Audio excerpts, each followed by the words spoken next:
Wah, jangan-jangan kalau di Eropa itu kan ada Belgian coklat itu Pak. Jangan-jangan dari sini tuh banyak. Iya, banyak gitu. dari sini.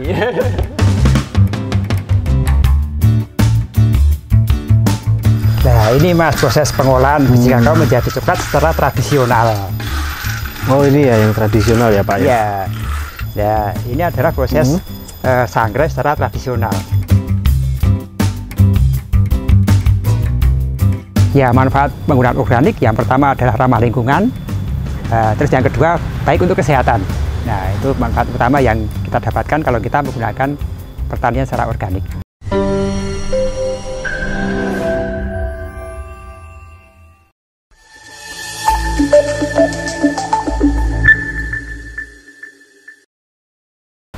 Halo warga Taniling, kembali lagi bersama saya Rizky Pratama di channel Taniling TV. Kali ini kita berada di Taman Kakao Coklat yang berada di daerah Kulon Progo, Yogyakarta. Di tempat ini berkonsep eduwisata dan di sini diajarkan berbudidaya tanaman kakao hingga pengolahan coklat secara organik. Nah, kenapa organik? Karena banyak sekali hal positif yang bisa kita dapatkan seperti kesuburan tanah dan umur pohon atau tanaman kakao bisa lebih panjang. Dan itu salah satu bentuk kepedulian kita terhadap lingkungan. Nah, di tempat ini dikelola dengan cara memberdayakan masyarakat sekitar dengan membentuk kelompok tani bernama Ngudi Rezeki. Langsung saja kita akan langsung ngobrol dengan salah satu pengurusnya. Mari ikut saya.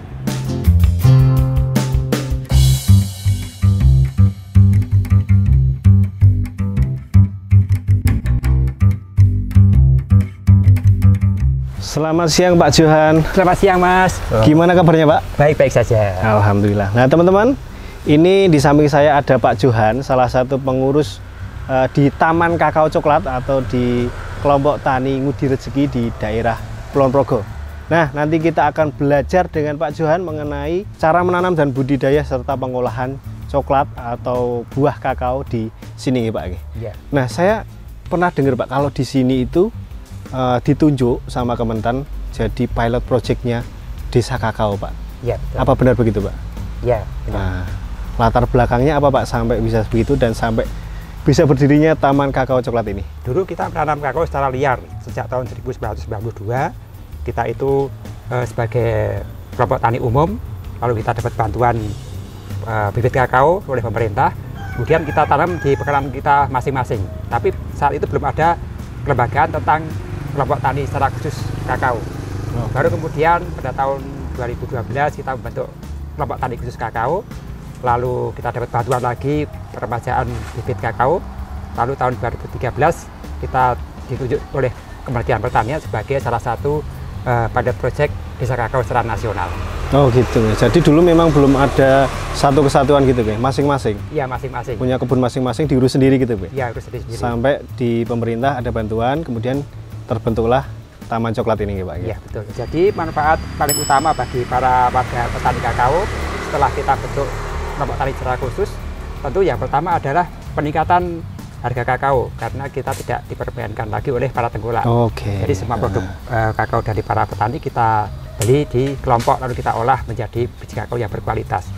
Lalu yang kedua manfaatnya SDM para petani kita bina supaya menjadi unggul yang lebih berwawasan luas karena selama ini kita bertani secara konvensional. Lalu manfaat yang ketiga karena produk kita dikenal oleh kalangan luas, diharapkan semakin laku di pasaran yang lebih luas lagi sampai ke luar negeri.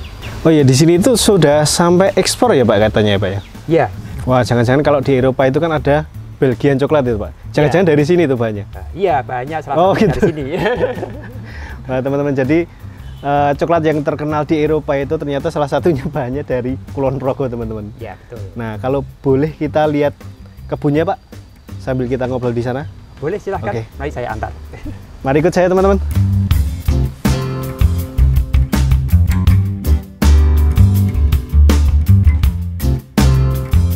Nah, ini kebun kakao kami yang kita jadikan sebagai percontohan untuk kunjungan para tamu kalau ada yang mau melihat-lihat di kebun kakao kami. Berarti ini salah satu kebun yang ada di desa ini ya Pak ya? Ya, jadi luasan dari kelompok tani kami ada sekitar 8 hektar luasan kebun kakao. 8 hektar? Cuma tidak dalam satu hamparan luas, hanya tersebar di sela-sela pekarangan warga petani. Oke, ya. Berarti semua lahan di sini itu ditanam dengan cara organik, Pak? Iya, semua organik. Organiknya itu dalam artian di kelompok ini bikin sendiri atau beli, Pak, bahannya itu?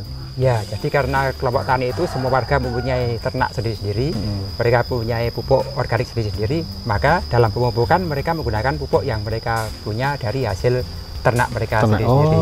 Di kelompok tani kita itu ada program namanya bioindustri kakao kambing.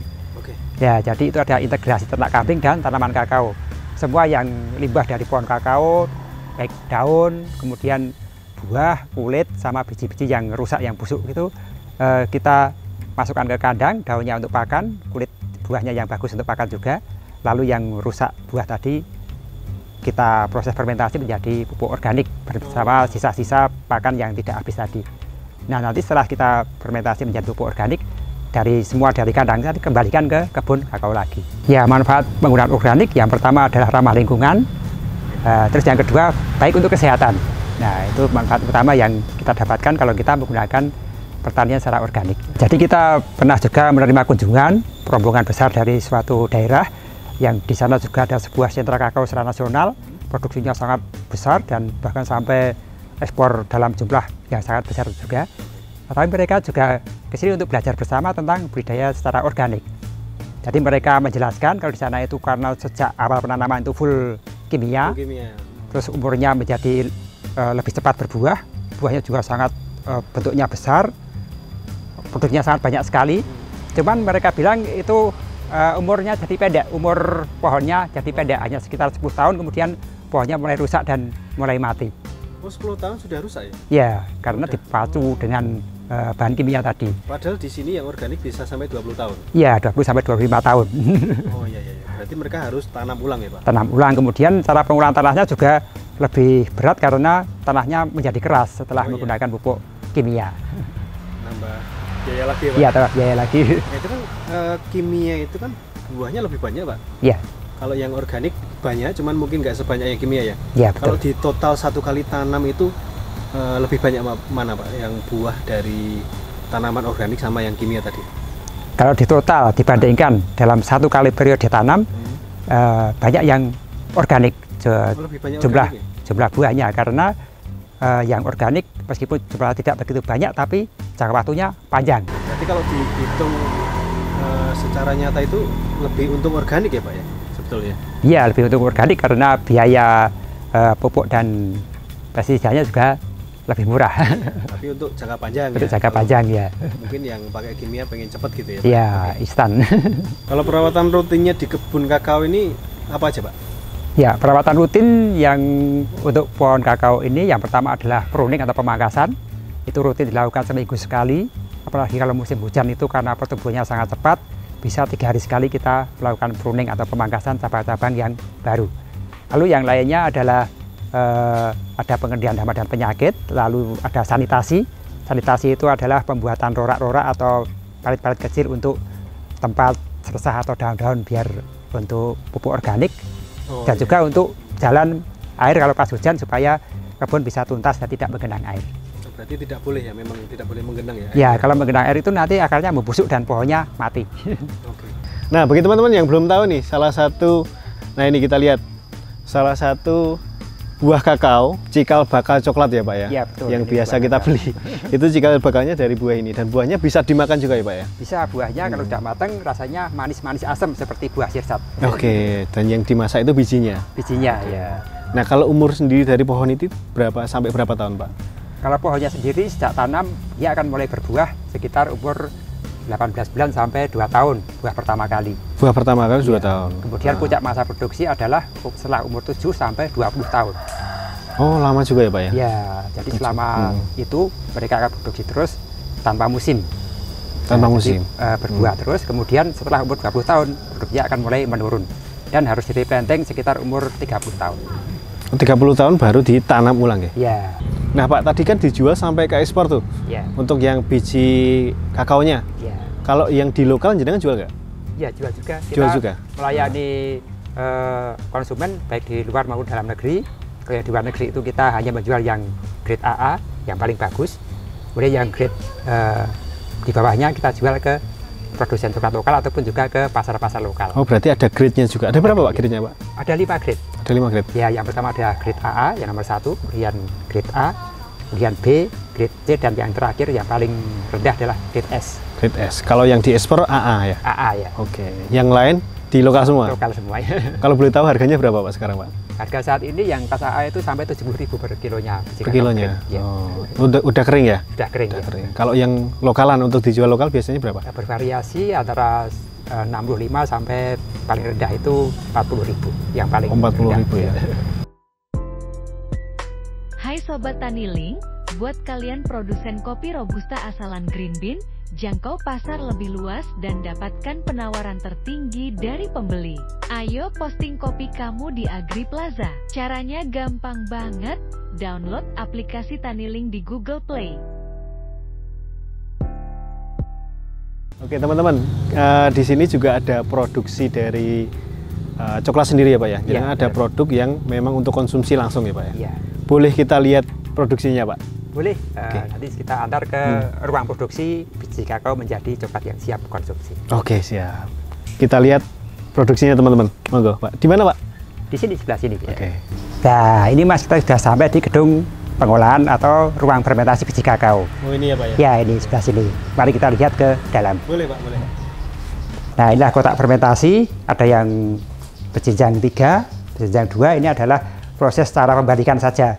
Jadi yang pertama di mana berarti itu? yang pertama di paling atas seperti ini. Oh, ini beda fungsi semua ya? Yang Ya, tingkat ini? ya, pertama kali buah kakao segar yang kita petik tadi, kita pecahkan, langsung bijinya kita masukkan ke kotak yang paling atas ya. Setelah 2 hari kemudian kita balik dengan cara membuka pintunya, kemudian kita turunkan ke kotak yang bawahnya. Nah, seperti ini. Ini kemudian kita taruh di bawah supaya terbalik posisinya. Lalu 2 hari kemudian kita balik lagi ke kotak yang paling bawah. Lalu 1 hari kemudian, hari yang kelima, kita bongkar, baru kita jemur di rak pengeringan seperti ini.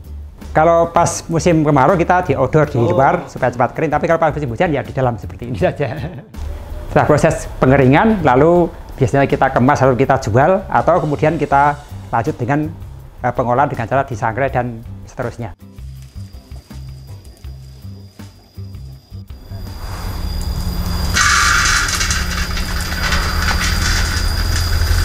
Nah, ini Mas, proses pengolahan biji kakao menjadi coklat secara tradisional. Oh ini ya yang tradisional ya Pak ya? Ya. Nuwun Bu. Monggo. Oke. Ya, ini adalah proses sangrai secara tradisional. Jadi, kenapa secara tradisional? Karena permintaan pasar. Loh, bukannya sekarang banyak yang roasting itu Pak, pakai mesin roasting? Ya, sebenarnya kita punya mesin roasting. Di dalam sana ada mesin-mesin roasting yang sudah modern. Cuma karena konsumen meminta menggunakan tradisional, maka kita harus memenuhi secara tradisional juga. Nah, kenapa tuh Pak? Konsumen kok malah milih yang tradisional itu ada apa Pak?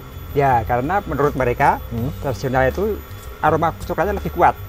Kemudian yang kedua adalah tidak mengandung residu gas. Ya. Proses yang selanjutnya apalagi Pak? Nanti setelah ini matang baru kita pecahkan kulitnya, kemudian kita pisahkan dengan cara tradisional juga menggunakan tampah. Oh ini ya, di sini ya? Iya. Oke.